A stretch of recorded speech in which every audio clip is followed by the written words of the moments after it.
All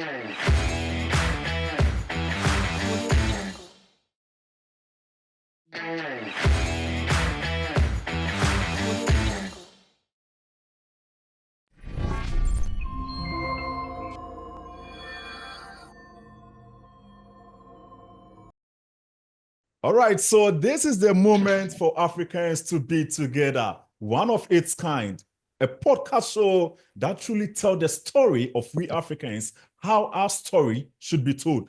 Maybe someone is telling our story in a different way, but then this is a wake-up call, a time for us to reflect, to dream about, and also to act now. So on this show, we say action now. Ladies and gentlemen, welcome. My name is Mike Frempong, live from Accra, Ghana, and this is the Africa Youth Chat. When you hear the name, it should resonate. It should tell you something. It should let you reflect on who you are.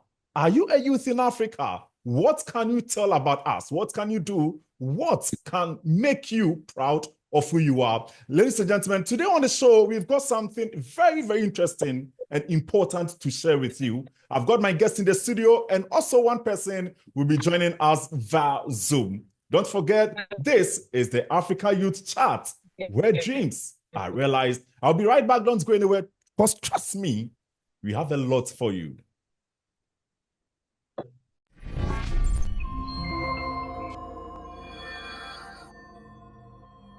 All right, so you're welcome back to Africa Youth Chat. My name is Mike Frempong, live from Accra, Ghana, to the rest of the world, especially those in the African continent. So I have in the studio with me one fine gentleman.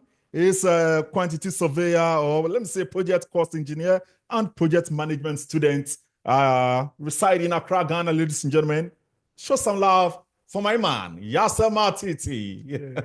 How you doing? Doing well, Michael. What about you? Yeah, I'm good too. I'm good too. Sure, sure. And then online joining us to make this conversation very, very interesting, ladies and gentlemen, this man has a lot for us, okay? This young man, let me say young man, has a lot for us. He's a medical scientist or health finance expert. Ladies and gentlemen, George Kofi Abudah. George, you are welcome. How are you doing? Yeah, I think that I'm doing great, and thanks a lot. All right. So now, today we want to talk about something. It's been like a month now since the sudden and then drastic decision taken by the Trump administration, which has, come along with a lot of commenting and commentators talking about the issues of the continent, whether or not we will be able to survive the suspension of USAID in Africa. Don't forget, Elon Musk has described the entire system as a criminal entity, a criminal organization. And this thing has been there since 1961. We've been enjoying some benefits here in Ghana and other parts of the world, not just us in Africa. But today, our focus and everything is Africa Youth Chat. So we want to deal with those of the African continent. Maltiti, first of all, let me come to you. Okay. When you heard this from Trump, what came in mind? Okay, so this USAID IDS is a program that is actually putting in a lot of innovations and putting in importance to the African continent when it comes to our infrastructure, when it comes to our health, when it comes to the educational aspect of it. Yeah. So when I heard that, I knew that this has been able to give Ghana a lot of, it has been cushioning Ghana in a lot of ways.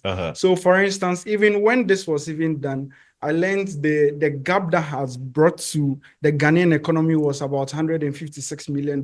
That is huge. So that should tell you that Ghana really needs such things to be able to revamp itself as a growing economy, so that it will be able to help. So when I heard that, I knew that it will be a pain for us and a wake-up call for some of us as youth who are growing up to know that, look, something that is being given to you today might not be given to you. Exactly. George, let me come to you. Your first take on the topic. What came in mind when you heard this?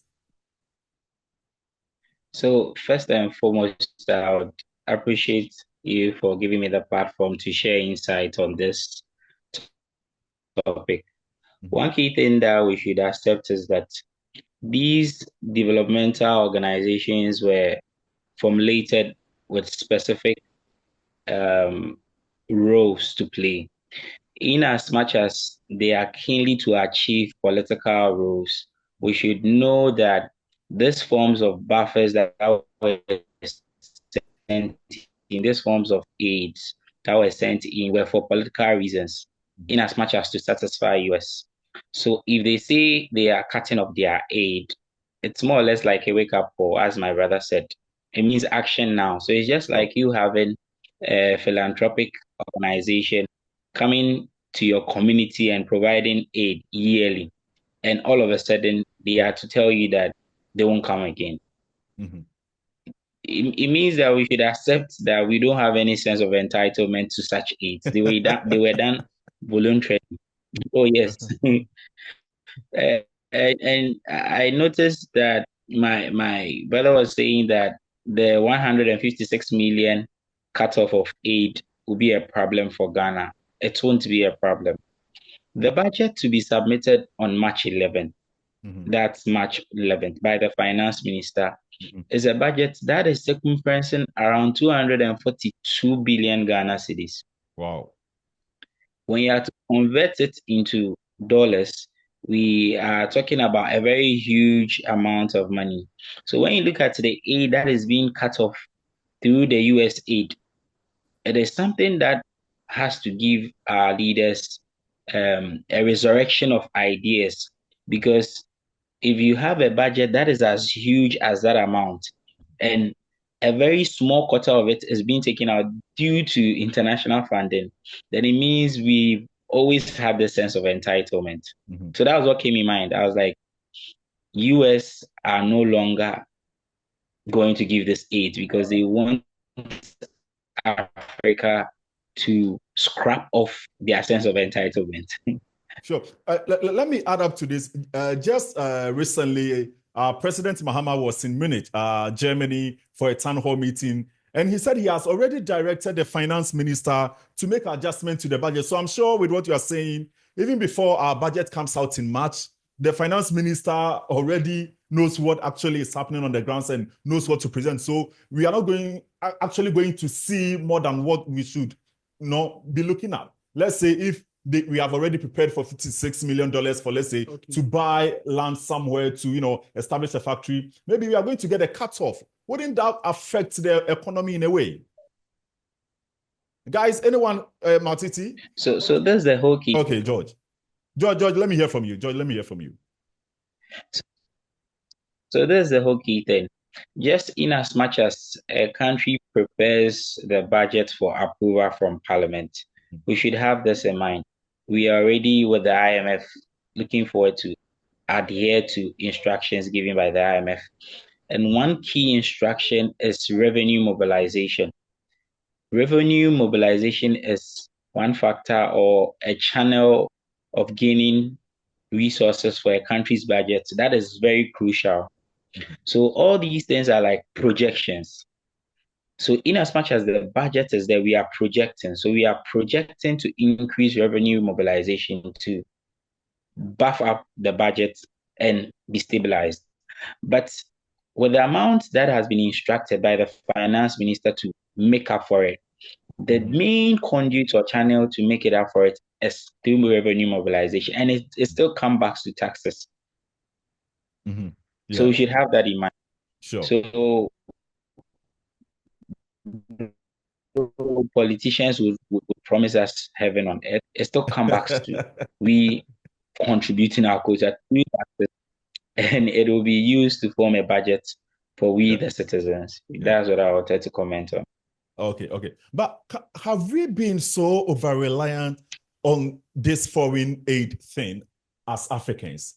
Are we so over-reliant on it that just because of it has affected us so much? When you go to South Africa, it is actually an eyesore. They have closed the whole health system that takes care of HIV patients and all. Maltiti.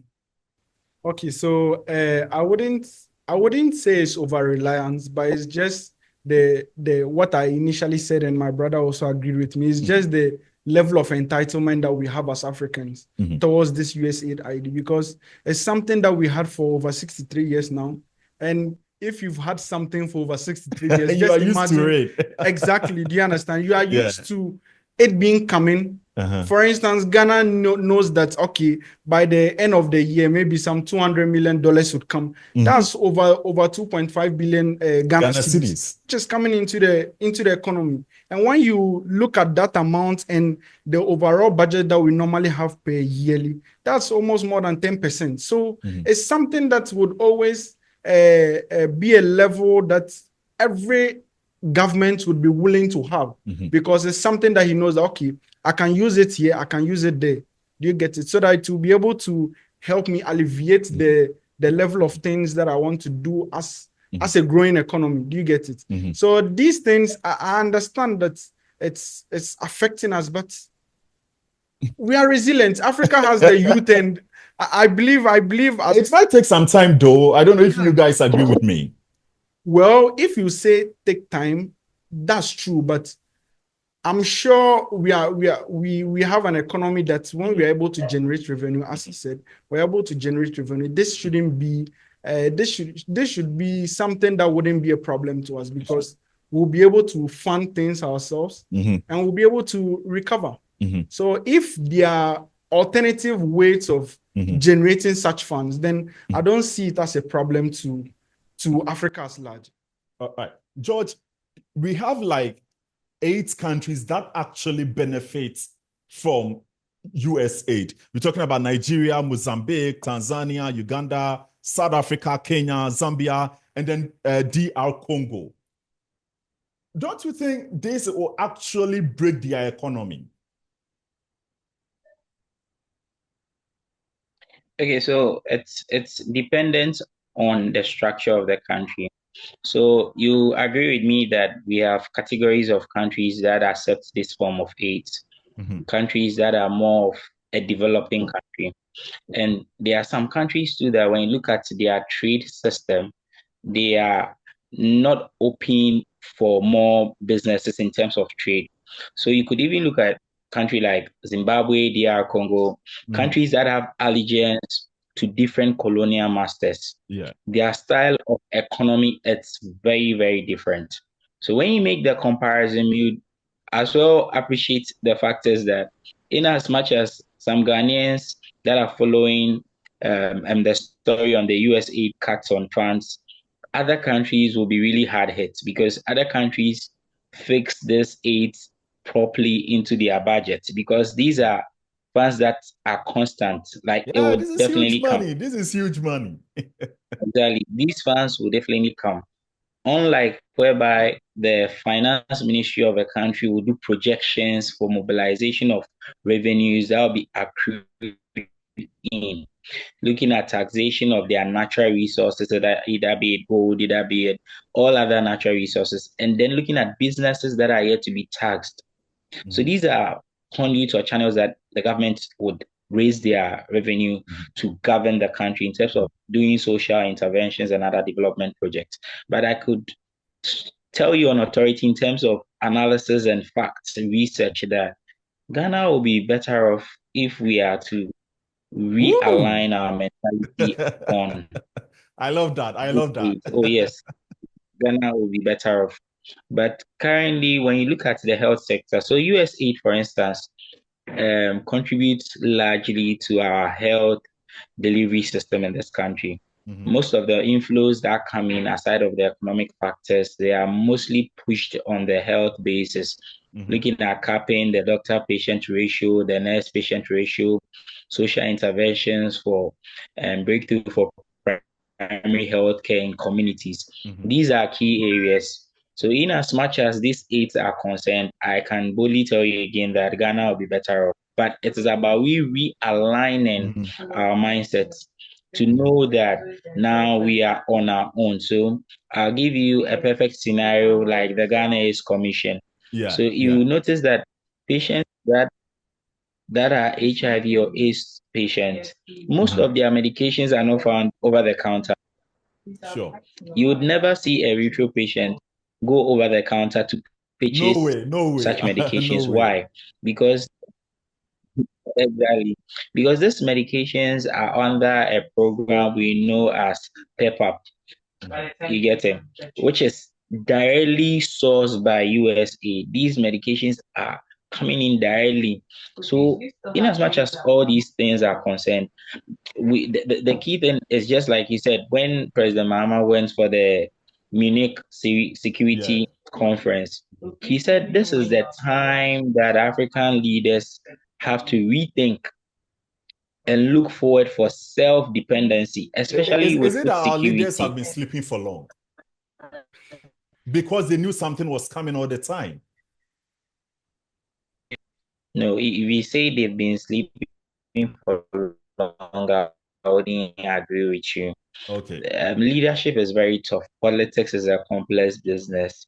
You get it. In as much as we are self-reliant now, we are an independent country.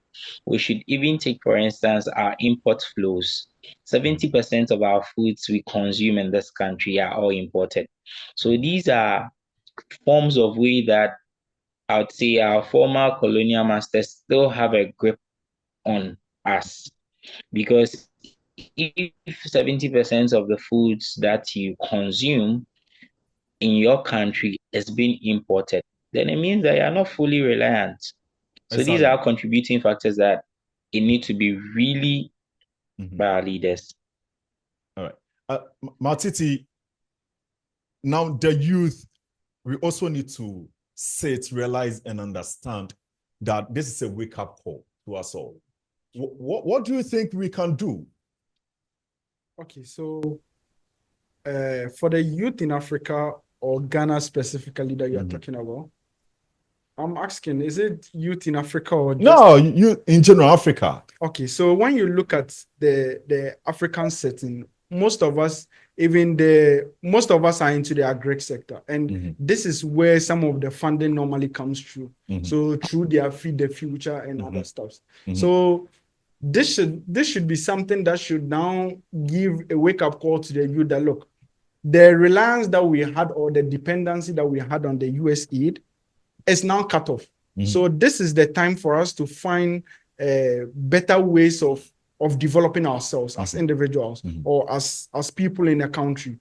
So we focusing more in our agricultural sector, our education, how we are able to infuse the digital systems into it, so that we'll be able to improve upon ourselves. So we don't need to rely more upon these foreign aids to be able to give us certified seats. We should be able to revamp our educational sector. So for instance, the universities, they're able to also come up with a scientific, they have a term that they normally call it for these type of seeds, these germinated seeds, so that we will be able to cultivate, then we are able to get good yields. We have fertile lands here in Africa, even more than those outside Africa. Yes, but it's the information, the knowledge that some of us, we are just lacking a little. So if the government is able to focus more on these places, then you see that, okay, then now the youth knows that, okay, he has little hope in his government that they're able to come up for him. They'll be able to do this for me. They can give me this type of outgrower scheme for me to be able to focus upon. So these are things that the youth should now focus more upon, like developing ourselves, and so that we'll be able to improve upon our livelihoods. I think it also boils down to the system created. You see, the structures can be there and all that, but the system, how are we able to move from one point to the other? Let's say you have an idea, you want to share it with the ministry. You know that this is something feasible that can actually help the country. If the systems are not there, we have all the seats and all that. How does a farmer living in, let's say, a typical village in Nigeria get access right from the local government all the way to the top? Someone from South Africa, let's say, Guatan or these local areas, how do they come all the way to the top? Has the system been created well enough for us to actually get access to certain things in order to better ourselves, George? So when you take, so I want to add up to what you said. Okay. You see, initially he was saying something about youth in agriculture. We trying to push in more genetically modified foods in the system. But let's be pragmatic. Let's be pragmatic with ourselves. The question is that is it we having misplaced priorities as a country, as a continent? It's a huge question to be answered by all of us, Yeah. not only the youth. So you would be on forums like on other media, other fora. People are expressing their opinions that the youth, but they are forgetting that the system has not been fair enough. The system has not been pragmatic enough. So pragmatic in a sense that things should be feasible, things should be practical. If you have an idea and you want to metamorphosize that idea into something great, let's say into a business, what are the channels that you have to pass through? Are there a lot of bureaucracies that will make you give up on the way? You see, even in Ghana, there are a lot of bureaucracies, even in Ghana. So you would realize that with the structure of our government, with the executive keenly, you have YA, you have the Youth Employment Agency, you have NIP, which is the National Innovation Entrepreneurship Program. We have the NYA, National Youth Authority. We have all these organizations that are like key representatives for the of misplaced priorities. We'll talk about corruption, but that'll be, I think, later in the conversation. But if as a country we are realistic with our priorities, and what's the priorities? The priority for our country now is capacity building. When you build the capacity of a youth, then he or she would then be more confident that with the skills acquired, I could do something for myself. One, or I could collaborate with another partner or investor to make it real or come to reality. So that's we speaking more about businesses. That's why in this era, you see most governments have focused on entrepreneurship because they are all complaining that the public sector is full. So they believe that if you're a university graduate, you should have a peculiar skill to start something for yourself. So the key believers, if we focus on our priorities, we don't have misplaced priorities. We are looking at policies that are to enrich them with exposure and have other skills for community development, then we're on track. But if we still go back to the key bureaucracy, thinking that when you go to university, you're expecting government to provide job for you, or you're expecting the expectations are too much now. Like, yeah, we are always expecting. That's one thing about all of us. We're always expecting. So we then get disappointed if our expectations are not met. Yeah.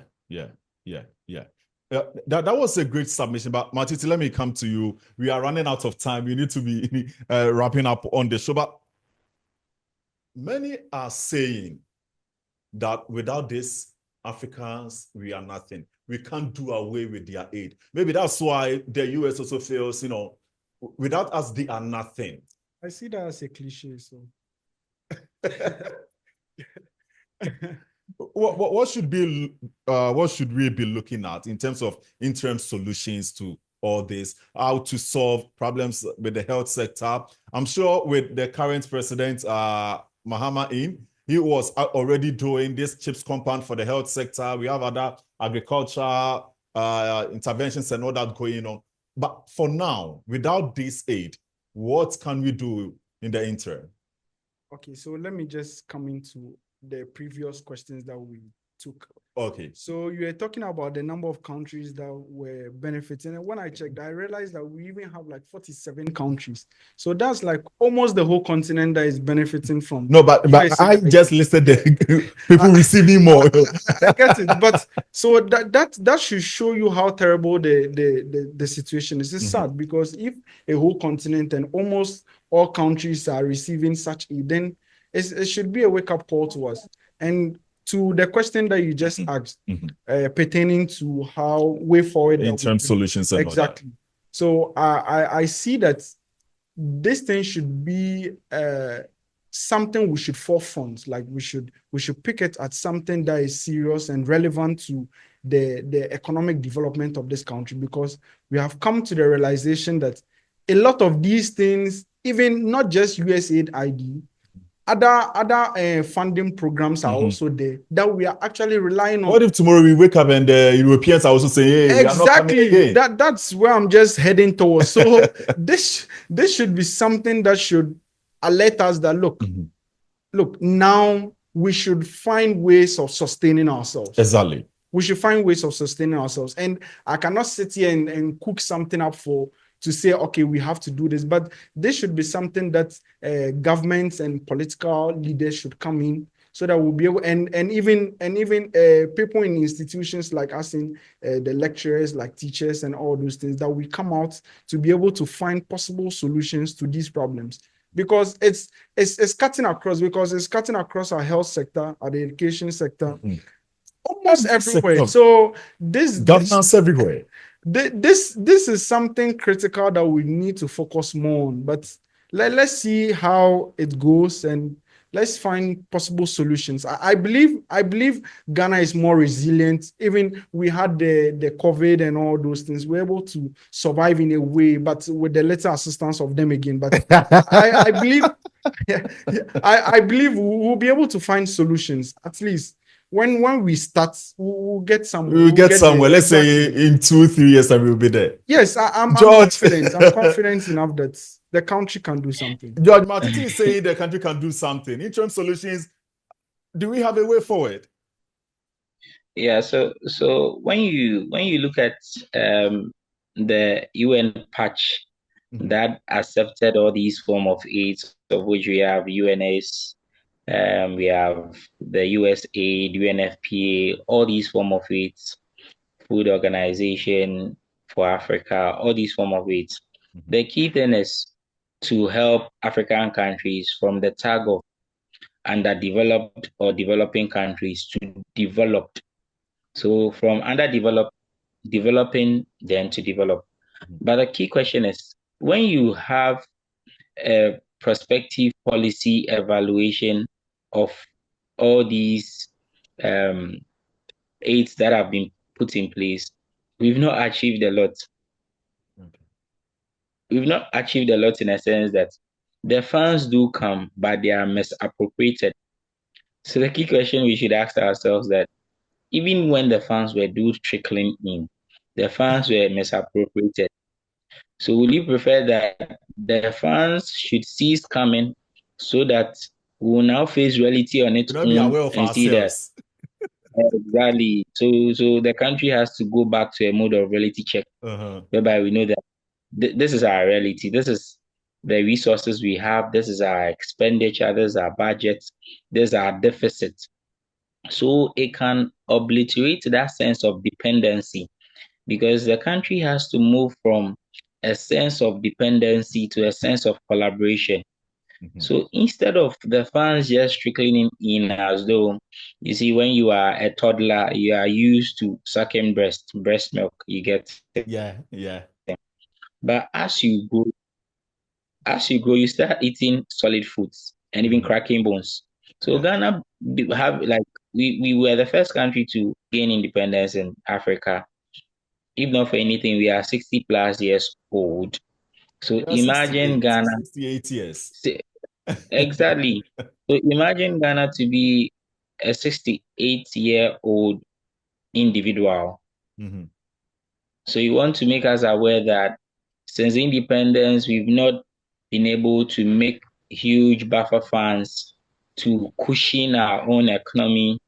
And if you are to be working and you are to the age of 68, we should strongly believe that even your savings, right?